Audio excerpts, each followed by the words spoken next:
Assalamu alaikum students.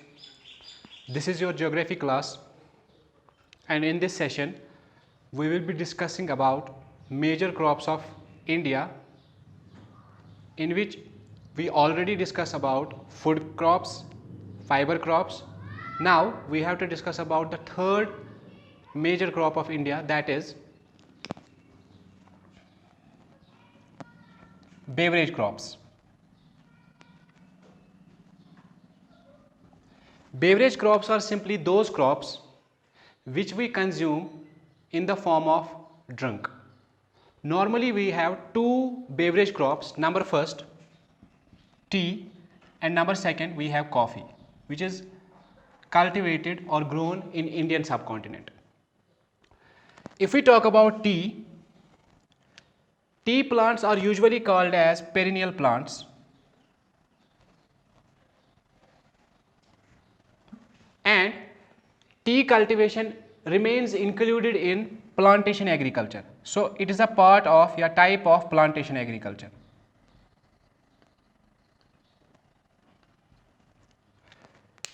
Tea was introduced in Indian subcontinent in 19th century by the British. Before that, there was no tradition, no custom, or no utilization of tea. So it was only British who introduced the cultivation of tea as a plantation crop and the consumption of tea as a beverage crop in Indian societies. Today, most of the tea gardens are owned by Indians or Indian farmers. Now, we have to find out what are the climatic conditions required for the cultivation of tea. Number first, tea cultivation requires undulating slopes of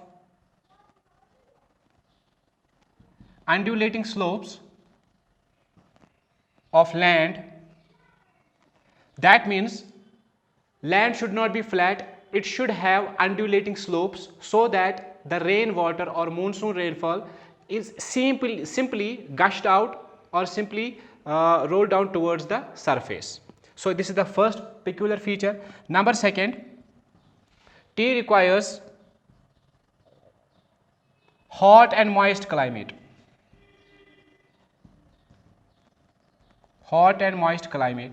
And rainfall should be around 100 centimeters per annum. And it becomes very much necessary for the farmer or tea cultivator to establish or start up an industry which is called as processing industry, tea processing industry.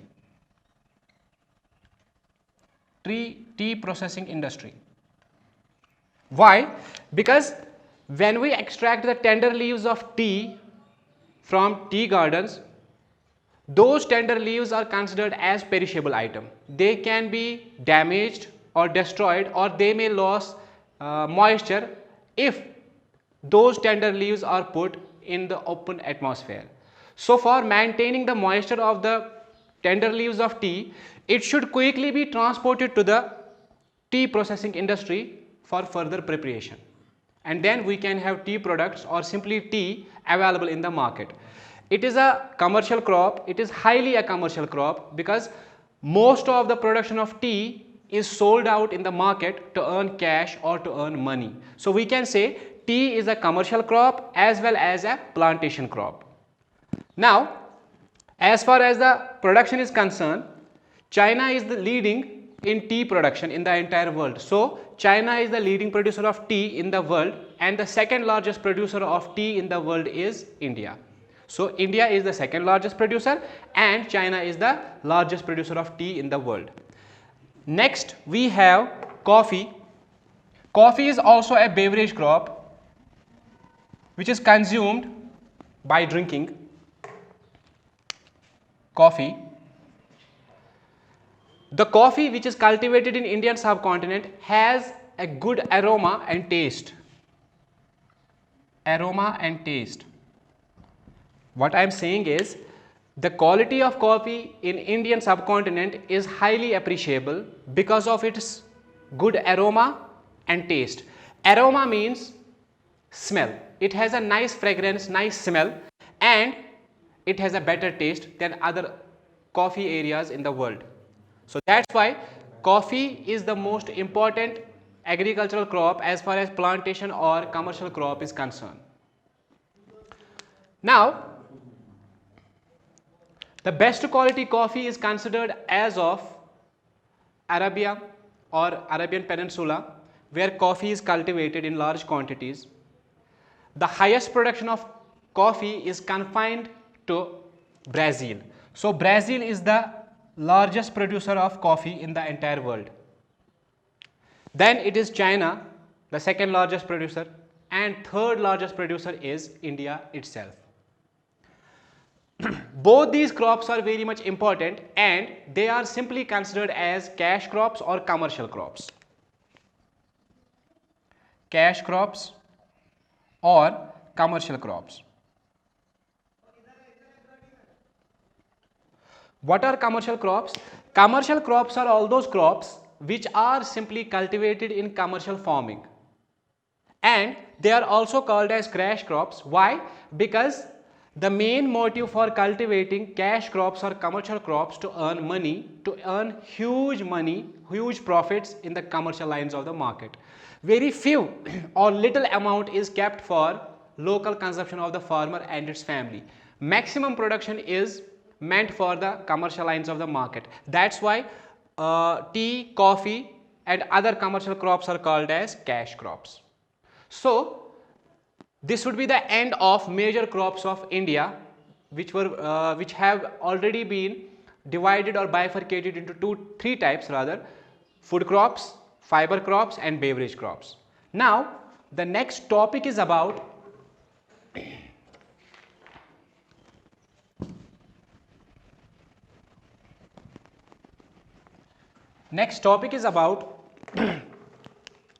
spices and condiments.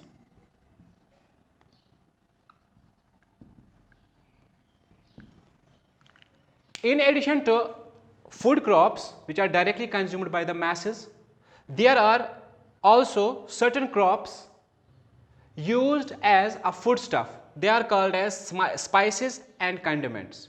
Spices, we know, spices are all those crops which are consumed for the preparation of the food. For example, we use red chilies, we use turmeric, we use capsicum, we use clove, we use cardamom. These are all spices which are used for the preparation of food. Next we have condiments. Condiments of those food crops or those foodstuffs which add flavor to the food.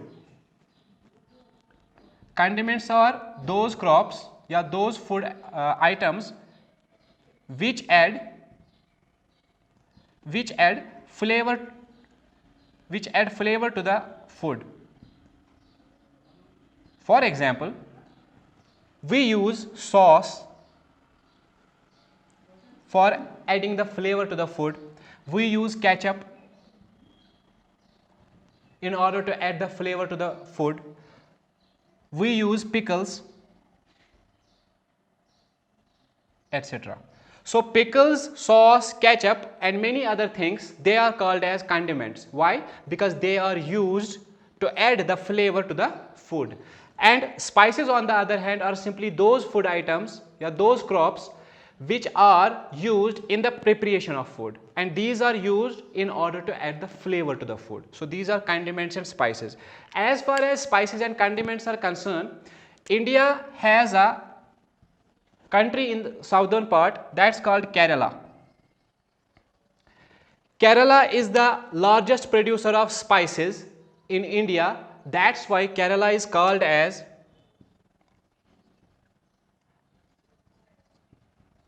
Spice Garden of India.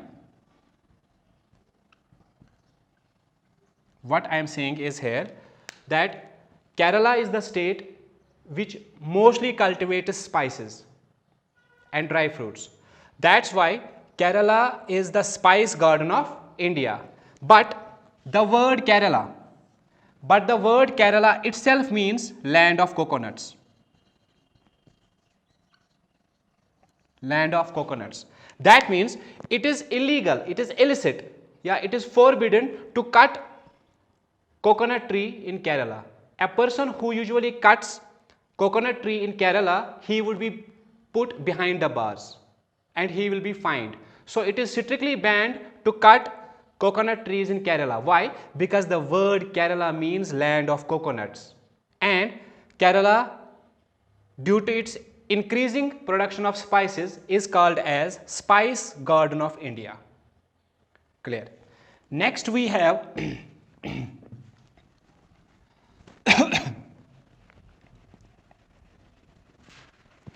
next we have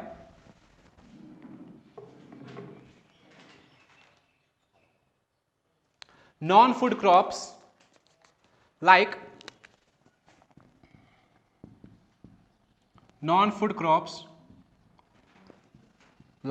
sugarcane. Now we will be discussing about non-food crops. Non-food crops are simply those crops which are used apart from the food crops, which are used in different ways for processing purposes.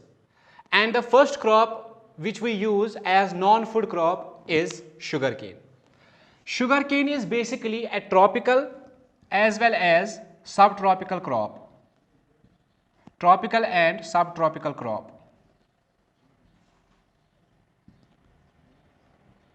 How? I'll show you here.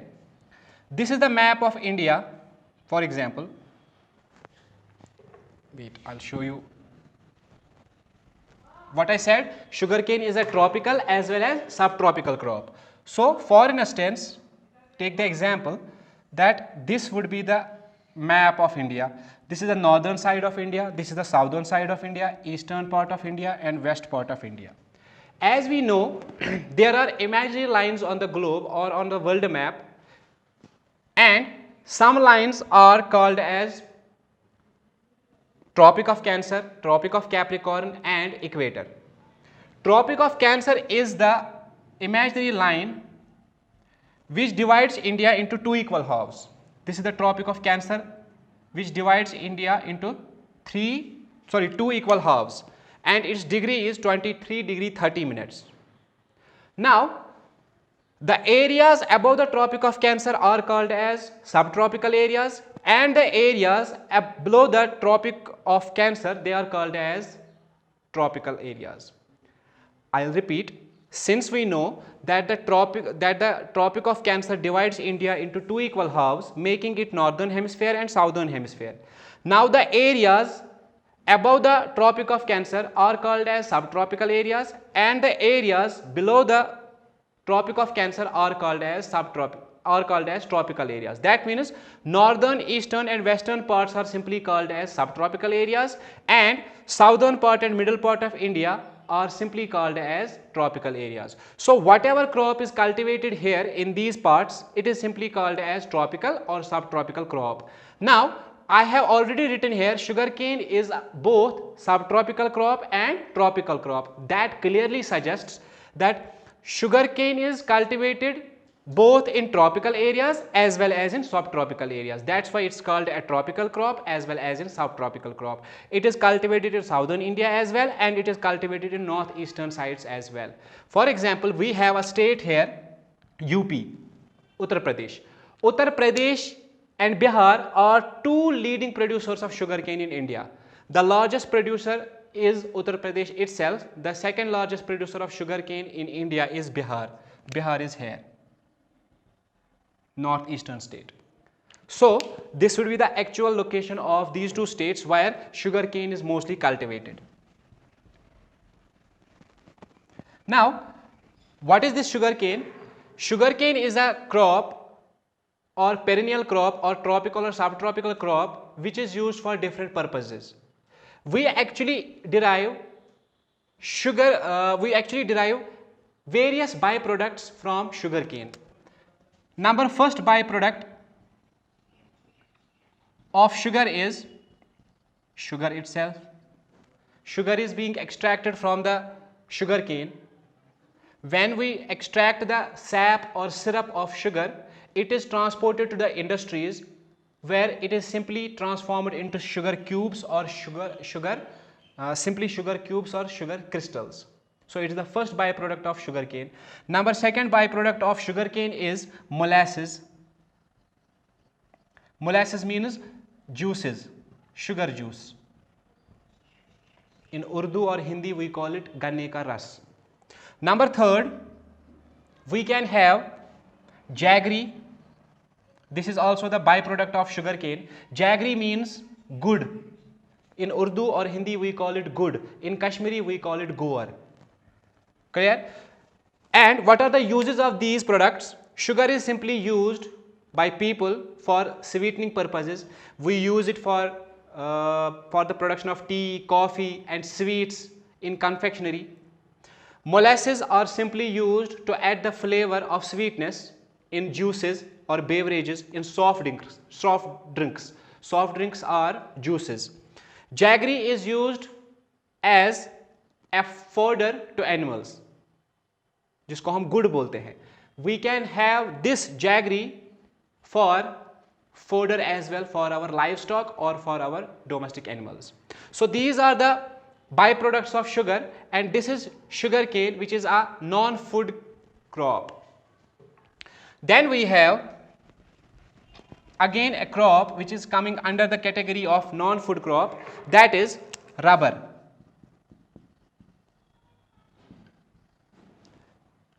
Rubber is also a tropical plant, a tropical tree, a tropical crop which is cultivated intensively in India. And we also have various byproducts extracted from rubber plant. Primarily the latex. See, this is the rubber tree, for example. The stem of rubber tree is exposed and a typical kind of sap is extracted from this plant or from this tree, which is called as latex. Latex then is transformed to the industry which is called as rubber industry. Latex is primarily derived from rubber tree in the form of latex or sap. Then this latex or sap is simply transformed into rubber in an industry which is called as rubber industry for further purposes or for further processing. So after we get actual rubber in an industry, in rubber industry, we can have its many byproducts. Number first byproduct is that rubber can be used for automobile industry in the form of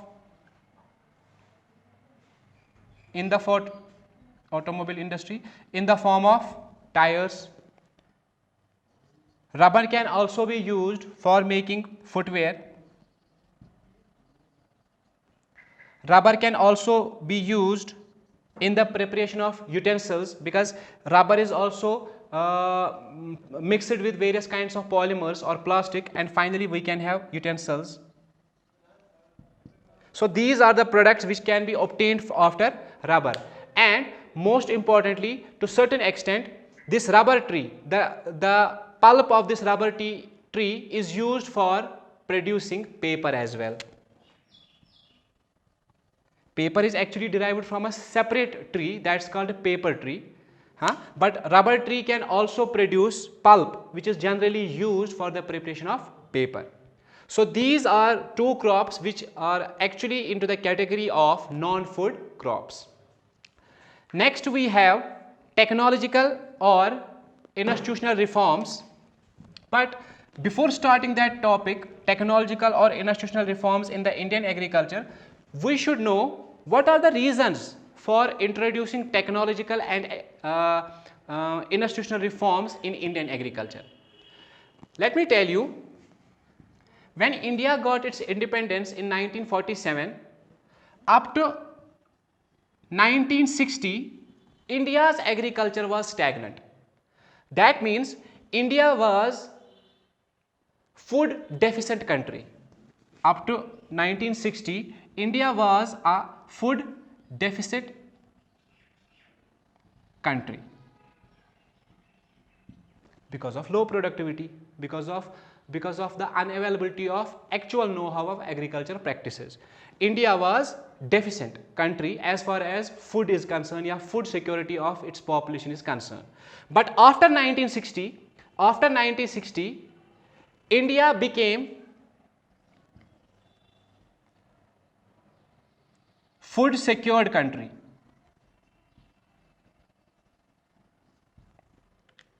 What I am saying here is, up to 1960s, India's agriculture was stagnant. It did not have maximum production in agricultural scenario.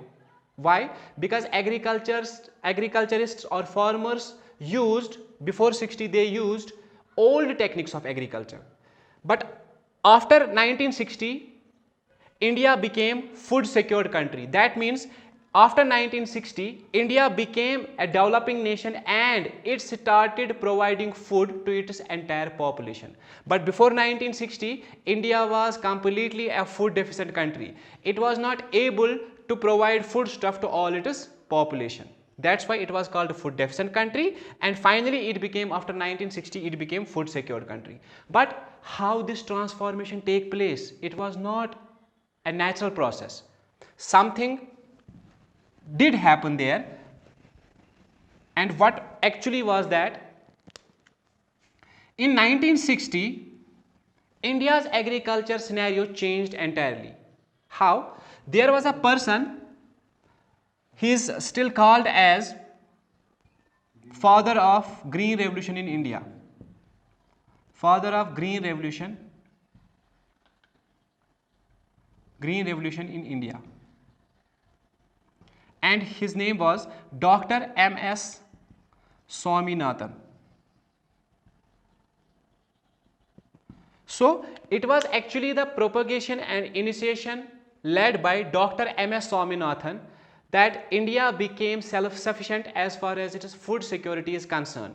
But it happened after 1960, when India introduced new techniques of agriculture which were already started in Mexico. So in Mexico there was a scientist, his name was Norman Borlaug.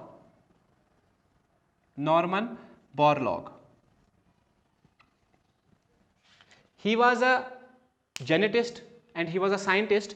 He developed high yielding seeds of wheat and used all those high yielding variety of seeds of wheat in Mexico, which ultimately increased production, which increased production to manifold. Similarly, in 1960, Indian agriculture started using modern techniques or modern utilization of agriculture, and Dr. M.S. Swaminathan was the pioneer leader of this very movement. He is then called as father of Green Revolution in India. He introduced three basic components of Green Revolution. Number first, he said we need to expand our agricultural lands, expansion of farmlands, expansion of agricultural lands. Number second, he said we need to have double or multiple cropping system in our agriculture, double or multiple cropping system. And number third was, when he introduced these things, number third was better irrigation facilities. Better irrigation facilities should be provided to agriculture in India, and use of chemical fertilizers,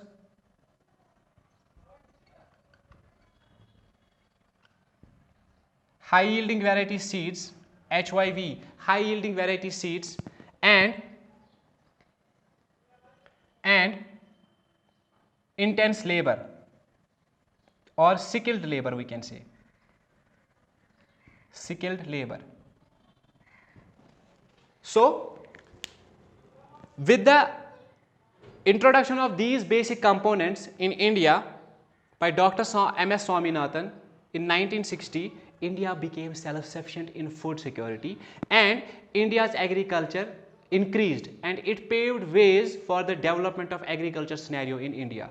And what were those three basic components of green revolution?